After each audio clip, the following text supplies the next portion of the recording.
ข่าว96ลอดต่างกลปีนตกห้วยตีเมืองหลงว่าไหนไปส่งถึงพี่น้องเขาตั้งเซงกูก็กูคนค่ะในวันมื้อนี้ก็พบทบกันในวันที่23เดือนธันวาคมปี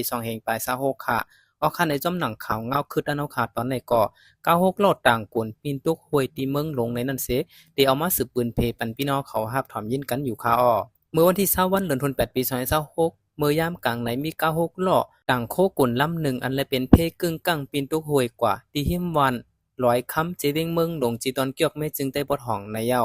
ก้นกว่ามาจอมตั้งเขาลัดว่าปีนตกลงกว่ามีในห้วยตั้งลึกใครมีหมอก3ปักทัดก้นหอกกาและก้นมาจอมกาสปยะเป็นก้นหนุ่มอายุยังเล็กทั้งสองก้อนนั้นมูลกามดีหนาอำเป็นสังลงหลังหมัดเจ็บอิดออดกวยว่าไหนกวยกะโคกุนอันเขาต่างมานั่นแต่ตกเฮลู่แล้วหมักมือกว่าเซ็งลองลู่ซุ่มก่ออับเตน้ำตัดได้จันขึ้นก้าเหนือกุ้งนั่นก็อย่าเผิดเสเดเลยใจข้าวยามติว่าไหน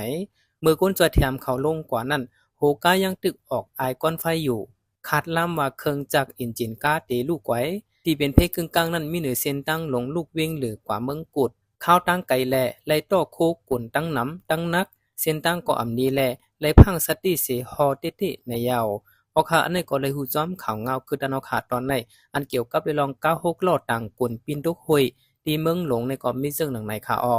อันนี้ก็เขาเลยอ้างอิงเอามาดีใต้ทีวีออนไลน์เงาห่างเสียงใต้และเตรียมต่างไว้เสเลยสืบปืนเพปันพี่น้องเขาหับถอมยินกันอยู่ค่ะยินจมกูก็กูกวนเจอหับถอมยินปันแห้งข่าวเงาดังเซงอยู่ค่ะไม่ทรงค่ะ